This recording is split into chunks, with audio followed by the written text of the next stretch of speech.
औरत ने हल्के से अपनी उंगली से उसके हाथ को छुआ और अगले ही सेकंड एक नीलम दिखाई दिया। फिर उसने उस पर उबलता पानी 80 डिग्री सेल्सियस डाला और लड़के का हाथ तेजी से सूजने लगा, लेकिन औरत को कोई फर्क नहीं पड़ा। उसने एक 30 सेंटीमीटर स्टील की सुई निकाली और उसे नीलम पर जोर से तब तक दबाया जब तक वह लड़के के पूरे हाथ में चुभ नहीं गई।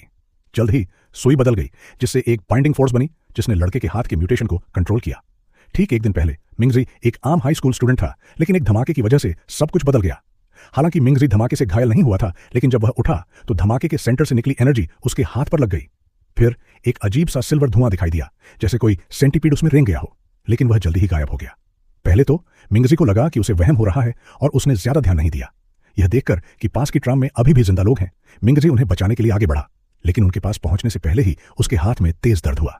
नीचे देखने पर उसने देखा कि उसके हाथ पर अचानक एक नीलम उगाया है, लेकिन वह जल्दी से फिर गायब हो गया। इस समय मिंगजी को एहसास हुआ कि यह कोई वहम नहीं था, बल्कि लड़की की चोटों की जांच करना ज्यादा जरूरी था। अचानक मरती हुई लड़की ने मरने से पहले अपनी उंगली से मिंगजी के माथे को छुआ। अगले ही पल मिंगजी के चेहरे पर एक अजीब सा नकाब आ गया। उसने उसे हटाने की बहुत कोशिश की, लेकिन कितनी भी कोशिश की वह बेकार गया। बीजीएम और साउंड इफेक्ट। जैसे ही एक अनजान लिक्विड ने मिंगजी को घेर लिया, वह पूरी तरह से एक राक्षस में बदल गया। जांच कर रहे सैनिकों ने यह देखकर मान लिया कि धमाका उसी ने किया है और उस पर बेतहाशा गोलियां चलानी शुरू कर दी। हालांकि जैसे ही वह गिरा, उसकी गर्लफ्रेंड ने राक्षस की मदद के लिए चीखें सुनी। जैसे ही मिंगजी के घाव तेजी से भर गए, सैनिकों ने फिर से उस पर अपनी बंदूकें तान दी। उसकी गर्लफ्रेंड आगे बढ़ी, उसने सैनिक की गर्दन पर एक वार किया और फिर एक फ्लाइंग किक मारी, जिससे वह तुरंत मर गया। हालांकि मिंगजी के बचाए जाने के कुछ ही देर बाद आसमान से अचानक मांस का एक बड़ा गोला गिरा, जिसमें से एक डरावना मॉन्स्टर रेंग कर बाहर निकला। न सिर्फ गोलियां उस पर बेअसर थीं, बल्कि टैंक की बमबारी भी उसे नुकसान नहीं पहुंचा सकी। फिर मॉन्स्टर ने आसपास के इलाके में लेजर फायर करना शुरू कर दिया, जिससे स्कूल 2 हिस्सों में बंट गया। मॉन्स्टर का टारगेट मिंगजी था।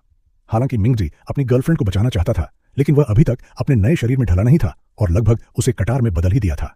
खुशकिस्मती से मॉन्स्टर की नजर कमजोर थी, जिससे दोनों की जान बच गई। लेकिन इससे पहले कि वे जश्न मना पाते, मॉन्स्टर ने मिंगजी पर फिर से हमला कर दिया। अपनी बची हुई विल पावर के साथ मिंगजी ने जी जान से लड़ाई की और जब वह हारने ही वाला था तो उसकी गर्लफ्रेंड फिर से दौड़कर आई और उसका हौसला बढ़ाने लगी। उसकी मदद से मिंगजी धीरे धीरे अपने नए शरीर में ढल गया और अपनी गर्लफ्रेंड को पकड़े हुए एक हाथ से मॉन्स्टर को हरा दिया। मॉन्स्टर को धीरे धीरे पत्थर बनता देख मिंगजी ने रुकने का कोई इशारा नहीं किया। तभी एक लड़की अचानक आसमान से नीचे उतरी, जिससे मिंगजी वहीं जम गया